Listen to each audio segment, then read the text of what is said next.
D'accord. Évidemment, les faux dieux ont tout de suite mis en place une contre-mesure. Et quelle est-elle? Alors, cette contre-mesure, c'est qu'ils ont imaginé un système de formatage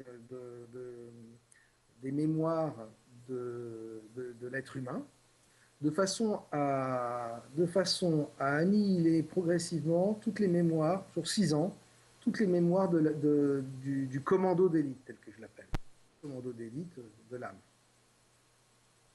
C'est-à-dire, Allô? oui, on t'entend. Oui. Ils ont quoi? Ils ont forcé l'amnésie, c'est ça? Ils forcent. Exactement, par une sorte de formatage électromagnétique qui est comme une horloge automatique qui se met en marche dès la naissance de l'animal humain et qui va, par simple électromagnétisme, couper le chevalier, le commando d'élite de ses mémoires. Parce que là encore, il faudrait rentrer dans d'autres concepts. Il ne faut pas croire que nous avons nos mémoires. En fait, on a trois réseaux de mémoire, celle de l'ADN, celle de l'ego et celle du commando d'élite. Ces mémoires-là ne sont pas dans nos cellules, ne sont pas dans la matière. En réalité, ce que nous voyons aujourd'hui du monde, nous le voyons à travers le filtre, le prisme de l'ADN. L'ADN transforme les énergies en perception physique, matérielle. La réalité de ce monde reste quand même éminemment énergétique et nos mémoires sont placées sous forme de réseaux, c'est-à-dire comme les ordinateurs d'aujourd'hui, où les programmes sont de moins en moins situés à l'intérieur de l'appareil, à l'intérieur de l'ordinateur, ils Ouais, sont de plus en plus externalisés sur des réseaux. ouais. Ben, c'est exactement la même chose chez nous. En réalité, la mémoire de l'être humain, que ce soit au niveau de son ego, de son âme, du chevalier, ou de son ADN, sont externalisés dans des lignes qui sont perceptibles pour les faux dieux sous forme de couleurs et sous forme de musique. Et enfin bon, on rentre peut-être dans des choses un peu compliquées. Donc, c'est pas la peine voilà, là, on rentre dans vraiment des trucs techniques de la matrice. Et toujours est-il que les faux dieux, évidemment, ils peuvent jouer avec ça à l'infini. C'est-à-dire qu'ils rigolent avec ça. Ils peuvent influencer énormément de choses. Et ces résistants, justement, cette force résistante, Oui, elle est symbolisée par qui? Par on va dire quoi? Des humains qui auraient en eux je sais pas, ce que j'appellerais, allez, tout à l'heure on parlait de bile noire, ils auraient une espèce de bile blanche, une c'est espèce. c'est ce que dans les gens sont familiarisés, ils appellent ça l'âme, si tu veux. Ah ouais, Sauf que l'âme, c'est un grand mot, on ne sait pas trop, c'est un gadget, on ne sait pas trop à quoi ça sert, parce que les religions nous amènent ça comme bon, ça n'a pas trop de sens. En réalité, allez, si on voulait comparer, donner une image vraiment, ce sont des entités de lumière qui se sont infiltrées dans le corps humain et qui tentent désespérément de réveiller leur propre mémoire déjà, puisqu'ils sont dans un état d'amnésie, pour pouvoir accomplir leur mission. Euh,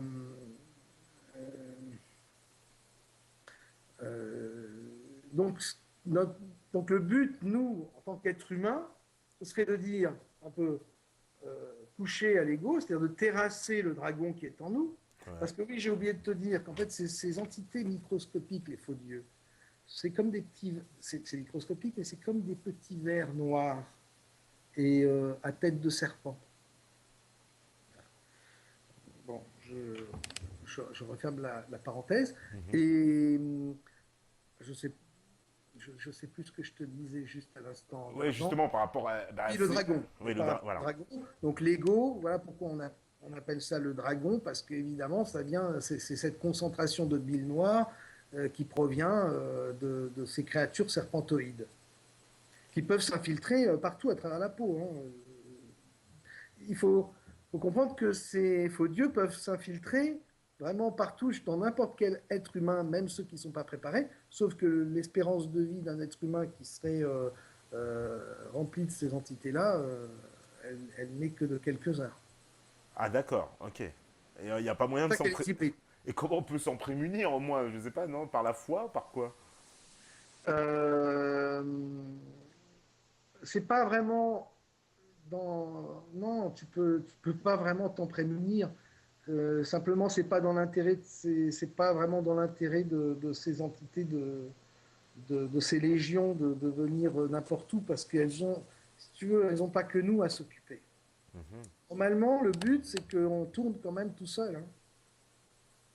Le but, c'est pas. Le but, il faut comprendre que l'être humain ne fait pas partie du plan divin, ni des préoccupations majeures des faux dieux. HEC, c'est un peu embêtant pour l'ego qui croit qu'il est une créature unique, créée par Dieu, etc. Là, on a fait un grand écart de perception, d'accord? Mais, mais non, on est juste un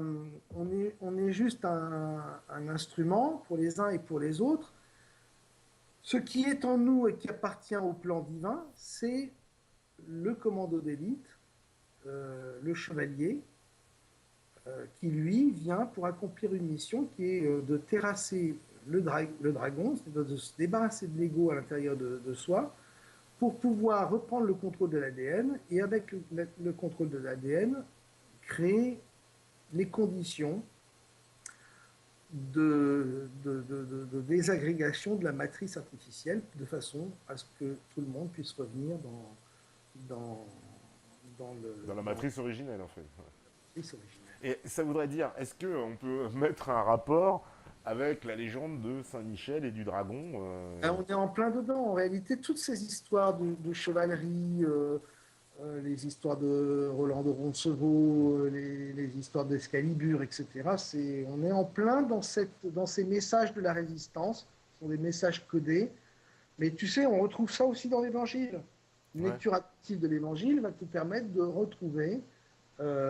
Parce qu'il faut pas tout jeter dans les textes religieux, hein. Il y a des textes qui ont été qui proviennent, comme l'Évangile, par exemple, le message christique provient de la résistance par nature. D'accord. Simplement, ce qu'il faut savoir, c'est que tout ça est modifié, tout ça a été modifié, aggloméré, transposé. C'est-à-dire qu'une des l'astuce qu'on a trouvée, c'était de mélanger le message christique et de l'appeler le Nouveau Testament de façon à l'associer à l'Ancien. En réalité, on se rend compte que l'histoire de l'Ancien Testament n'a vraiment rien à voir au niveau du message avec l'histoire du Nouveau Testament. Oui, complètement, oui. Enfin, pour ceux qui analysent, bon, sans rentrer dans une analyse théologique ou être exégète, mais on voit bien que l'Ancien Testament, c'est quand même un Dieu un peu plus vengeur, un peu plus méchant, j'ai envie de dire. Et que le. Ouais. Carrément une saloperie. Voilà, bon, je n'osais pas dire ça. Mais, mais, Non, non, mais bien c'est un peu. Voilà, mais en tout cas, le content. Dieu de l'Ancien Testament, il fait vraiment plus flipper, alors que le Dieu du Nouveau Testament est un Dieu très ouvert, qui pardonne, etc., quoi. Évidemment. Alors l'astuce, parce que le message, il avait échappé, hein, il avait échappé au sang noir, il avait échappé au gardien du troupeau, et il était difficile de tout contrôler très rapidement. Donc l'astuce, c'était de faire en sorte de s'approprier le message christique et de le transformer à la gloire de Yahvé, quoi, tout simplement. Alors qu'en réalité, ce n'était pas le cas.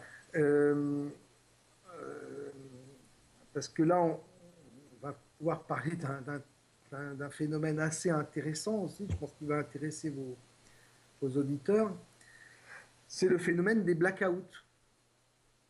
Oui, Euh, pour que tout ce contrôle de l'animal humain tienne la route, il faut non seulement que l'animal humain n'ait pas une espérance de vie très longue, mais en plus, il faut que ses histoires que son histoire soit tronquée.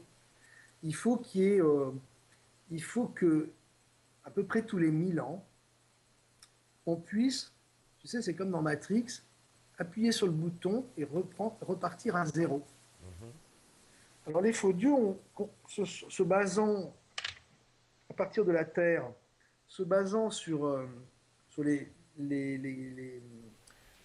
système de la précession des équinoxes, qui s'étale sur 26 000 ans à peu près, on imaginait un scénario pour l'humanité qui s'étend sur 26 000 ans.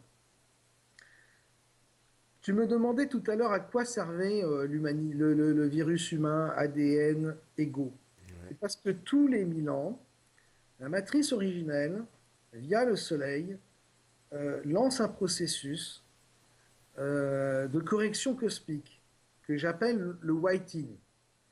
Ce processus, normalement, s'il n'était pas contré par un système électromagnétique qui utilise les planètes, etc., etc., etc., qui fonctionne aussi sur le potentiel de l'ADN humain, la matrice artificielle devrait disparaître tous les 1000 ans. Et tous les 1000 ans, ce que font pour sauver leur création, ce que font les faux dieux, c'est de créer un blackout. Ce blackout, c'est une espèce de blitz électromagnétique qui va annuler, neutraliser le whiting, mais qui va créer des catastrophes au niveau planétaire plus ou moins importantes selon les positions des planètes, selon les périodes, et surtout qui va littéralement effacer la mémoire de l'être humain. C'est-à-dire qu'il faut comprendre, ça c'est un truc assez amusant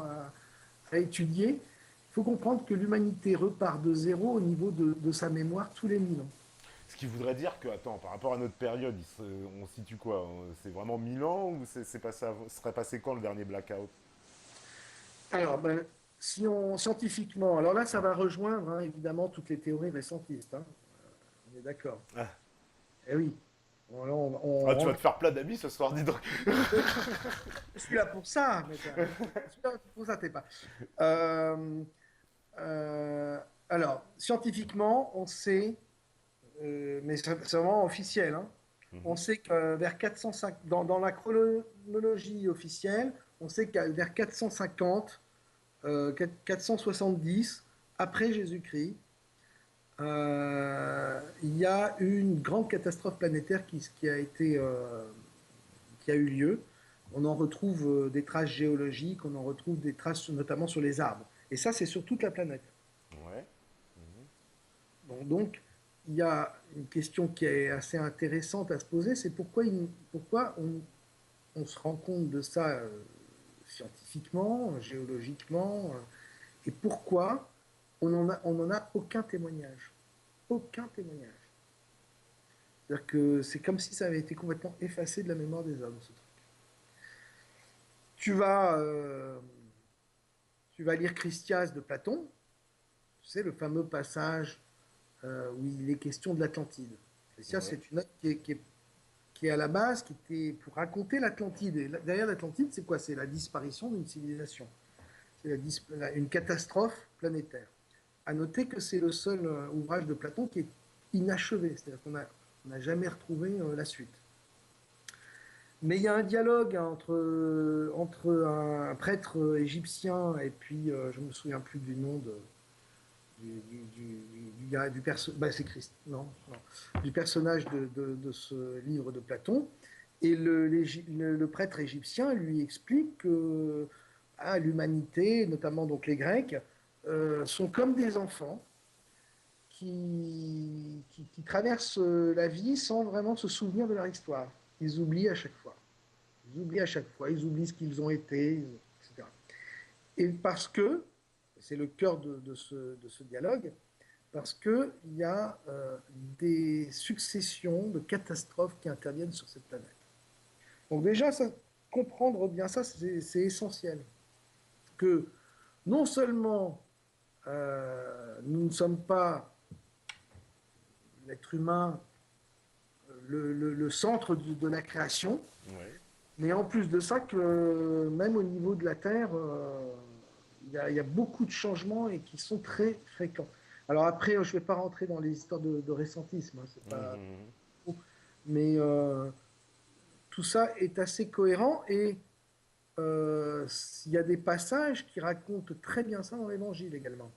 Ouais, parce que on me dit, oui, le CERN, est-ce qu'il n'est pas là pour créer un blackout magnétique? Tu sais, le fameux CERN en Suisse, là, le centre.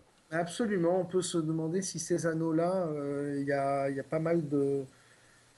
Oui, on peut se demander si ces champs magnétiques artificiels qui sont créés ne font pas partie de ce système-là, de même que HARP, hein, puisqu'on retrouve aussi dans les textes anciens, à chaque fois que tu vas trouver des catastrophes planétaires, tu vas trouver le terme arc, arche.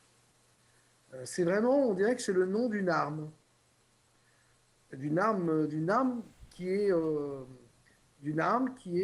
faite pour déclencher ce blackout, qui est d'ailleurs dont le nom viendrait de Archonte, finalement. Archonte qui est un des noms des faux dieux. D'accord. Eh ben écoute, on va faire la deuxième pause parce que c'est l'heure. La régie elle va se préparer, elle va me dire qu'elle sera prête. Et puis on va revenir juste après. Et puis on prendra les questions des métanotes qui, je te laisse voir, qui sont très très très très nombreuses. Donc bon, on va voir un petit peu les. On va sélectionner un petit peu les questions. Bah voilà, on me dit que c'est prêt. Et ben on fait la pause et puis on Allez, revient juste après. À tout de suite. Voilà, donc de retour sur la libre antenne, toujours avec Rocksucker dans quelques instants avec nous. Voilà, on va. Nombreuses sont les questions. Donc, on va un petit peu sélectionner. Bon, il y a un peu de tout hein, dans les questions. Voilà, j'en ai parlé à Rock. Voilà, beaucoup de gens vous demandaient mais où sont les sources? Quelles sont ces sources? Sur quoi, de quoi parle-t-on? Il y a aussi des questions voilà, qui disent, qui demandent un peu plus d'informations.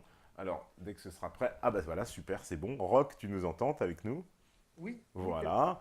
Donc, on me dit, voilà, on me dit, comment les sangs noirs se procurent-ils le sang dont ils ont besoin pour vivre? Ça, c'est vraiment une question, c'est vrai que moi aussi je me pose. C'est quoi? Ils vont dans quoi? Dans les abattoirs? Je sais pas. les, Est-ce que les- du sang humain, il est meilleur que le sang animal? Je sais pas. voilà, les petits sangs noirs, hein, ces subalternes, vont aller se procurer du sang de cochon directement dans la boucherie du coin, Ouais. en faisant la demande simplement. Et ils en obtiendront. Ça leur suffira. Après, au très haut niveau, je pense qu'ils doivent puiser. Moi, je ne sais pas, j'en suis pas. Je n'ai jamais eu cette problématique. Mais enfin, ils doivent puiser directement dans les banques de sang. Ouais. Alors, ils ne s'embêtent pas. À une certaine époque, en Roumanie, il y avait, je pense qu'ils avaient fait des accords avec la population pour pouvoir puiser directement, ou comme en Inde, C'est sur, pour ça que ça serait né là-bas, dans les Carpates et les vampires, etc., en Roumanie, là. pas forcément né, mais là, c'est apparu, je pense que ça s'est su vraiment, parce que ça a été organisé. Je pense qu'à un moment, les sangs noirs ont dû avoir des ennuis, ont dû avoir des problèmes avec la population. Pareil, en Inde, ils se sont organisés différemment. C'est-à-dire qu'il y a eu une caste de la population dans laquelle ils pouvaient puiser, et c'était toléré. D'accord, c'est ça. Donc c'est vraiment on va dire la genèse du mythe du vampire. Et puis aussi dans la religion, si je m'abuse, chez les chrétiens, il y a bien le rite buvez ceci est mon sang, etc. Là, on est plus dans la symbolique on est plus dans la symbolique de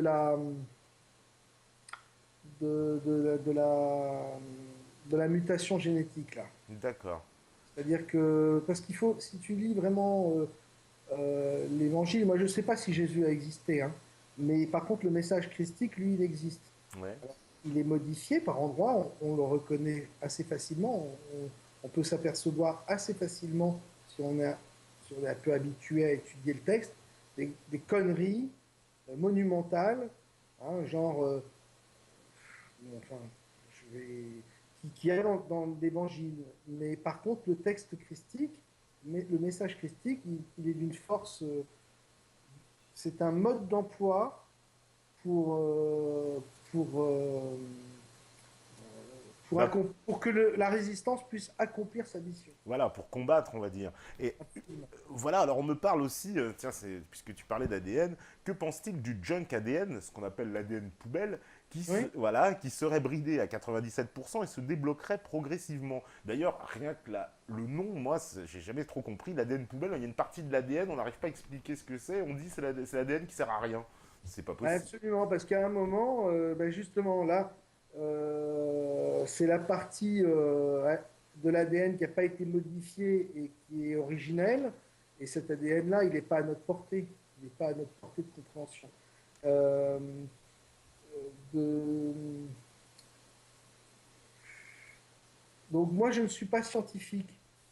Quand moi, je dis ADN, c'est-à-dire que quand je parle d'ADN, je pense à une entité qui expérimente la vie de toutes les manières possibles et qui communique famille par famille sa mémoire d'espèce en espèce et en temps réel. Mais je ne pourrais pas te dire si ça va être du côté de l'ADN poubelle ou si ça va être du côté de l'ARN. Ce Mhm. qui est amusant, c'est que quand on voit dans les cultures anciennes, on retrouve tout le temps, tout le temps, tout le temps l'obsession de la momification, de la préservation du corps, etc. Et c'est intéressant par rapport à ce que j'ai dit tout à l'heure sur les mémoires qui sont externalisées. Ouais. Et quand on sait que la bile noire s'est greffée à l'ADN et que l'entité christique, le chevalier, ce qu'il y a de divin en nous, c'est également greffé à l'ADN. En fait, l'ADN, qui est l'entité divine par excellence piégée dans cette sphère de densité, sert de code à ces mémoires-là. Ce qui fait que si jamais tu reproduis un clone d'un individu, d'un sang noir par exemple, puisqu'ils ont cette technologie, Ouais. il ne faut pas rêver, on sait cloner des animaux, il n'y a pas de raison qu'on ne puisse pas le faire avec l'être humain, si ce n'est les interdits. Mais en fait, les interdits, c'est pour le peuple. À travers le clonage, en réalité, une fois que tu as le même ADN que ton original, tu vas avoir accès aux mêmes mémoires et tu vas être le même individu. Parce que ce qui construit ta personnalité, c'est la mémoire. C'est la mémoire de l'ADN, la mémoire de l'ego et la mémoire de l'âme. Trois choses ensemble font un individu. Et à travers le clonage, tu peux être immortel. Sauf que, évidemment, ça, c'est pas faux pour la population lambda. Quoi. D'accord. On me dit, selon vous, peut-on faire une analogie entre votre vision des plans et ce qui pourrait être un futur monde virtuel dans lequel nous nous incarnerions pour y vivre une expérience dans un plan logiciel supporté par une technologie de notre plan? Et finalement, l'univers, c'est-à-dire le tout, ne serait-il pas une succession infinie de ces plans, des plus denses venant, venant des plus subtils? Ben, oui, étant donné que l'ego est issu du programme des faux dieux, il y a pas, c'est pas étonnant qu'on essaye de reproduire la même chose que nos créateurs.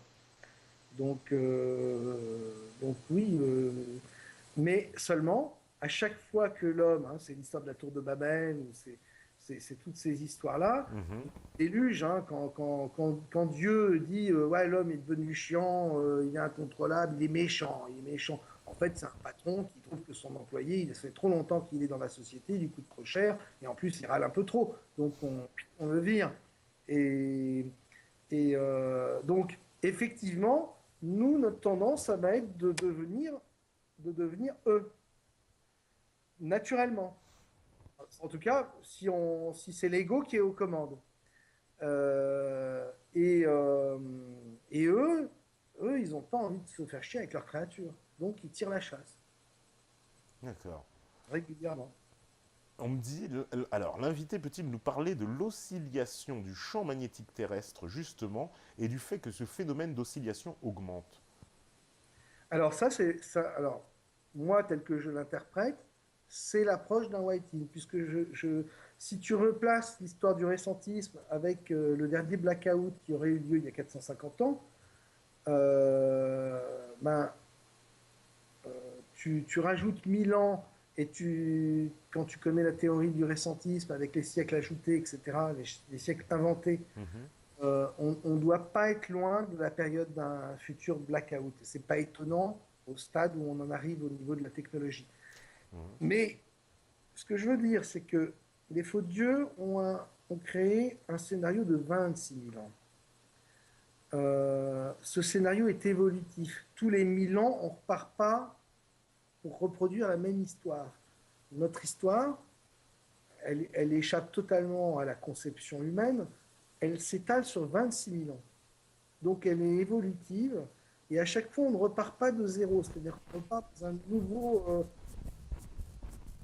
avec une évolution de, de notre histoire. Et là, on est bien en train de rentrer dans une conquête spatiale. Donc, on peut, on peut supposer que après le prochain blackout, on redémarre très vite sur le domaine de la conquête spatiale, une nouvelle fois, qu'on ne reparte pas à l'époque romaine, quoi. Enfin, parce que le Moyen-Âge, tel qu'on nous le présente, en réalité, si tu regardes vraiment les gravures, etc., les symboliques, les armées, les armes, tu te rends compte que c'est la même chose qu'à l'époque romaine. Il y a eu un sacré blanc. Ouais, Et voilà. Donc, Rhodes s'éteint au 5e siècle. mais ça veut dire quoi? Ça veut dire que quand on parle d'un blackout, ça veut dire une espèce de méga catastrophe qui, on va dire, anéantit tous les efforts de la civilisation, tout, et nous faire partir l'homme, on va dire, bon, en tout cas, euh, Les survivants dans la grotte, et puis reconditionné et prêt à redémarrer pour une nouvelle histoire de 1000 ans, un nouvel empire de 1000 ans, avec au final euh, un nouvel ordre mondial. exactement, d'accord. Alors, on me demande euh, qu'est-ce qui se passe sur un ADN composé à 75% de bile noire. Alors là, tu es, vraiment t'es vraiment face à un sang noir de pure lignée, quoi, de pure souche. Alors ça, c'est des candidats formidables pour accueillir les faux dieux au moment où ils viennent, où ils viennent sur Terre pour déclencher leur blackout. Et ce que je voulais dire, c'est qu'on arrive là, dans le scénario de 26 000 ans, à un point de rupture. C'est-à-dire qu'on arrive à une zone de la matrice de torsion. C'est-à-dire que le prochain blackout, d'après, là je ne peux pas en parler ici parce que ce serait vraiment trop détaillé, mais d'après ce que j'ai compris, le prochain blackout va être sérieux. Et on est à la moitié de l'histoire. C'est-à-dire c'est le 13e cycle. Et ce 13e cycle, la finalité de ce 13e cycle, c'est la création à la fin, juste avant le déclenchement du blackout, d'un monde parfait, entre guillemets, pour les faux dieux, pour les sangs noirs, les gardiens du troupeau. C'est-à-dire c'est un monde où 80% de la population aura été éradiquée, les 20 derniers autres pourcents seront réduits en esclavage avec avec un implant, et par contre, les sangs noirs vivront dans une espèce de paradis aseptisé, formidable, très propre, nickel chrome, un système écologique Donc, idéal. mais on Voilà. peut considérer que donc cette élite au sang noir, elle en a conscience de sa différence. Ah ben, ils travaillent là-dessus, oui. Ouais, voilà, donc c'est une espèce d'appartenance, quoi. Ah ben, c'est une vraie caste en dehors de l'humanité, mais D'accord. qui se reproduit euh, Entre elles, j'imagine. entre elles, évidemment, depuis la nuit des temps. Hein. C'est eux les gardiens du troupeau. Alors, après, aux faux dieux de choisir qui ils vont privilégier à tel ou tel moment, Ouais, dans cette caste-là, quoi, parmi les parmi ces, bergers, quoi. parmi ces familles-là. Oui, Alors, parce que c'est avec ces familles-là qu'ils vont pouvoir déclencher le blackout le moment venu. d'accord. Donc, quelque part, tout ça aussi, quand même, rejoint certaines idées aussi des textes qu'on retrouve dans l'islam ou dans la chrétienté sur l'eschatologie, avec l'Apocalypse, voilà, qui est un peu... Tous Bah, ces textes-là, tous ces textes-là, évidemment, qui sont porteurs de vérité, non, quasiment en dehors du message en plus christique d'amour qui est une clé pour transformer le monde et transformer l'être humain, ouais. sont quasiment obsédés par l'Armageddon, par la fin du monde. C'est un truc, il faut être un être humain pour ne pas s'en rendre compte, pour ne pas le voir, il faut être conditionné euh, comme l'est l'être humain, avec son ego, pour ne pas voir que tous ces textes-là nous racontent la même chose. Ouais. C'est-à-dire, à un moment, le fameux jugement dernier. Le fameux jugement dernier, c'est le blackout. Parce qu'au moment du blackout, bah, évidemment, il y a tout qui part, hein. C'est-à-dire que ce qui est divin en nous est décroché, il part dans l'astral directement et il est attrapé par des filets de... Non, en tout cas, c'est ce qui est prévu. Il est attrapé par des filets, des sortes de filets dérivants qui sont des fameux tunnels de lumière, hein, Ouais, d'accord. qui s'y précipitent avec grande joie. Il ressent beaucoup d'amour, il en éprouve énormément de félicité, mais en réalité, il va retomber dans l'astral, parce qu'il faut bien comprendre que l'astral fait encore partie de la matrice artificielle, et que l'astral est un nouveau piège. C'est-à-dire qu'on est encore sous le joug des faux dieux, euh, et même de façon encore plus rigide, puisque dans l'astral, le corps astral, l'ADN astral a encore plus de pouvoir, parce qu'on n'est pas dans le même fonctionnement de temps, on n'est pas dans la même densité de matière, et donc l'ADN est encore plus sous contrôle. D'accord. On me dit. Je veux pas, je veux pas oui, vas-y, excuse-moi, t'es pas. Non, on me demande aussi, et c'est vrai, est-ce que le sang bleu et le sang noir, c'est la même chose? Parce qu'on connaît l'expression sang bleu, effectivement, qui désignait donc les nobles, hein, ceux qui se sentaient justement à part. Est-ce qu'on peut faire je sais pas, une comparaison, il y a une analogie entre les deux? Bah, écoute, je pense il y a évidemment un lien, oui. Ouais. Je pense qu'il y a un lien. Maintenant, c'est vrai que c'est une. Moi, j'avais remarqué évidemment qu'on retrouvait à travers la planète toujours ces peintures, que ce soit en Égypte, en Inde, etc., de ces dieux qui étaient avec une couleur de peau bleue, pour signifier que c'était le sang bleu. Mais oui, maintenant, je n'avais jamais fait l'analogie, moi, avec mon histoire de sang noir. Mhm. Mais je me dis oui, très certainement, très probablement. D'accord. Et très probablement, puisque ce noir est un noir un peu particulier. Et on me demande justement, est-ce que tu pourrais nous citer des sangs noirs connus? Est-ce qu'il y en a qui sont vraiment déclarés, voilà, qu'on pourrait citer? Hmm. Oh,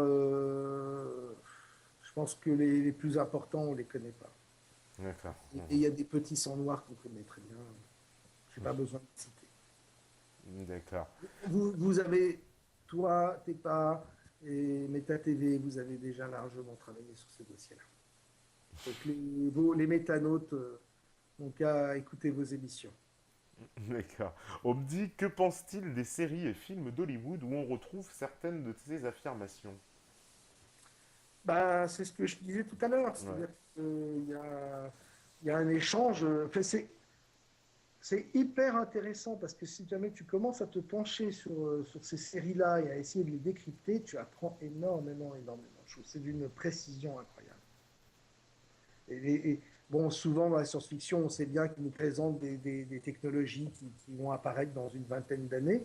Mais dans ce domaine-là, dans le domaine ésotérique, dans le domaine des forces invisibles, qui représentent quand même 90% de la matrice artificielle, on est confronté à des vérités d'une puissance incroyable. Et c'est sous notre nez, personne ne le voit, on trouve ça très, très marrant. C'est absolument génial. Il faut qu'on éveille en nous notre partie divine, vraiment qu'on se reconnecte à l'amour, l'amour le vrai, et pas celui de l'ego, Ouais. et pour pouvoir vraiment terrasser le dragon qui est en nous et changer les choses. Tant qu'on ne fera pas ça, on pourra faire toutes les révolutions qu'on veut, ce sera toujours les sangs noirs qui seront derrière à tirer les ficelles. On me parlait aussi, alors est-ce que tu connais effectivement les travaux de Paul Ponceau?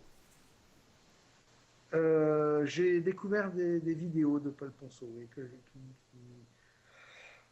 qui est un libraire, je crois, Oui, oui, oui, et qui était un grand lecteur de Top Secret, je crois. tout à fait. Alors, on me demande si tu connais aussi Stephen Greer, le Métatron, les Tétans. Alors, Steven Greer, pour moi, c'est dans le domaine de l'ufologie, c'était Disclosure Project, non? Disclosure Project, il me semble bien, oui. Ouais. Ouais. Après, non, j'ai pas suivi depuis, hein, je suis sur tellement de dossiers en même temps. Là, c'était quoi la question? Bon, on me demandait si tu connaissais ces travaux, en particulier le Métatron, les Tétans.